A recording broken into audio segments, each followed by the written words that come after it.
ఉన్నాం. రైట్.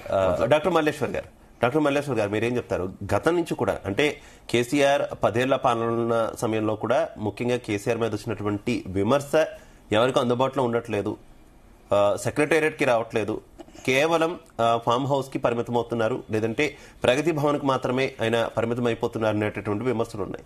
అయితే ఓటమి తర్వాత అయినా ఈ విమర్శలు తొలగించే ప్రయత్నం జరుగుతుంది. ఖచ్చితంగా కేసీఆర్ పబ్లిక్ లో ఎక్కువగా కనిపిస్తారు అనేటటువంటి విశ్లేషణలు కనిపించాయి. కాకపోతే ఈ ఏడాదిలో ఎక్కడ కూడా ఆయన చివరికి అసెంబ్లీకి కూడా వచ్చినటువంటి సిచ్యువేషన్ లేదు, ఒక్క సందర్భంలో తప్ప. ఏమనుకోవాలి? ఈ కేసీఆర్ గ్రాఫ్ పెరుగుతుందా తగ్గుతుందా అనేటటువంటి చర్చ నడుస్తున్నటువంటి నేపథ్యంలో ఏం చెప్తారు?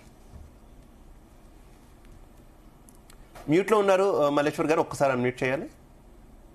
ముందుగా ఛానల్లో ఉన్నటువంటి మిత్రులకి మరి జీపీ ప్రేక్షకులకు నమస్కారం అండి. ముందుగా మరి ఈరోజు తెలంగాణ ప్రదాత బక్కపల్లి సినిమాకి మరి కేసీఆర్ గారి పుట్టినరోజు సందర్భంగా వారికి శుభాకాంక్షలు తెలియజేస్తున్నాం. ఇక్కడ ఏది ఏమైనప్పటికీ కూడా తెలంగాణ ప్రదాత అని ఎందుకు చెప్తున్నామంటే ఆయన 2001లో మరి తెలుగుదేశం పార్టీని వీడి మనకు టీఆర్ఎస్ స్థాపించి ఎక్కడైతే ఒక 14 ఏళ్ల పాటు ఉద్యమం చేసి రకరకాల ఉద్యమాలు చేసి దాంట్లో కొంత నాకు పంతం వీడకుండా ఒకసారి జయశంకర్ సార్ మాట్లాడిన సందర్భాన్ని కూడా మనం గుర్తు చేసుకోవాల్సిన అవసరం ఉంది. ఎందుకంటే పొలిటికల్ పార్టీ సపోర్ట్ లేకుండా తెలంగాణ సాధించడం అనేది సాధ్యం కాదు. మరి కేసీఆర్ పెట్టినటువంటి పార్టీ మరి ఏదైతే ఉందో దానికి మనం అందరం కూడా సపోర్ట్ గా నిలవాలని అప్పుడు ఉస్మానియా కాకపోతే ఉద్యమ నేతలందరినీ పిలిచి కూడబెట్టి చెప్పినటువంటి సందర్భం. ఎందుకంటే మనం ఏదైనా సాధించాలనుకుంటే పొలిటికల్ అటాచ్మెంట్ ఉంటే తప్ప సాధ్యం కాదని చెప్పినటువంటి సందర్భం. అది కేసీఆర్ లో ఆ స్పార్క్ ఉన్నది, కేసీఆర్ లో ఒక ఆలోచన ఉన్నది అని పార్టీ అందుకు ఒక తెలంగాణ తేవాలనే ఒక ఆకాంక్ష ఉన్నది. కాబట్టి మనం అందరం నిలవాలని మరి అందరం కూడా అన్ని సంబంధ వర్గాలు కూడా అండగా నిలిచారు.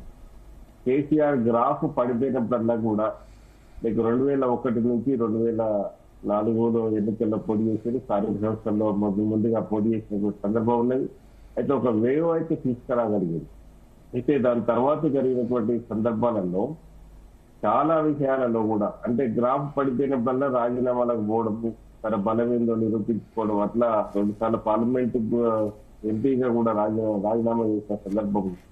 అయితే ఇక్కడ మనము 2009 వరకు జరిగినటువంటి సిచ్యువేషన్ ఎట్లా వచ్చింది ఏందని చూసినాం. తర్వాత నాడు ఉమ్మడి ఆంధ్రప్రదేశ్ లో ముఖ్యమంత్రిగా ఉన్నటువంటి వైఎస్ఆర్ మరణము తర్వాత అనూహ్యంగా ఒక తెలంగాణ వాదముతో పాటు తెలంగాణ రాష్ట్ర సమితికి ఒక మంచి గ్రాఫ్ పెరిగింది.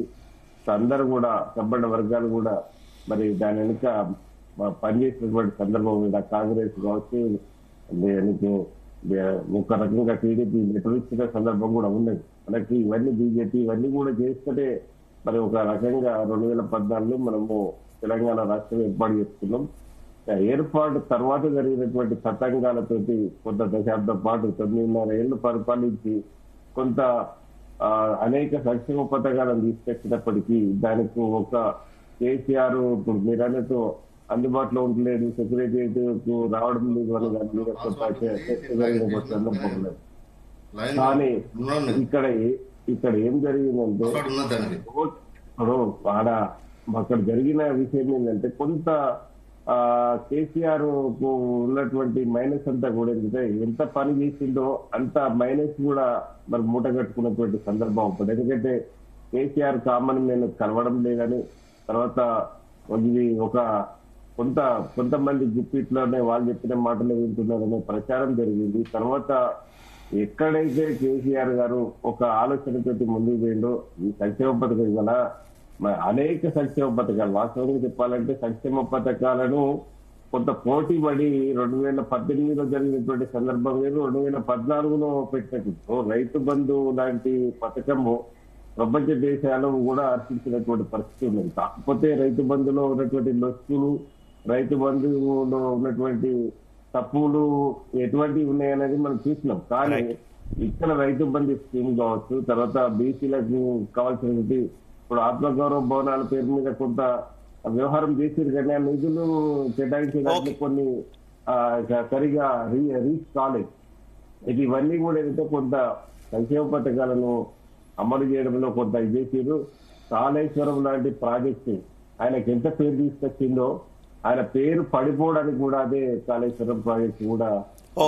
ఓకే మల్లేశ్వర్ గారు, డిస్కస్ చేద్దాం, అవన్నీ కూడా డిస్కస్ చేద్దాం. మనతో పాటు బీఆర్ఎస్ పార్టీ నుంచి గెల్లు శ్రీనివాస్ గారు జాయిన్ అయ్యారు.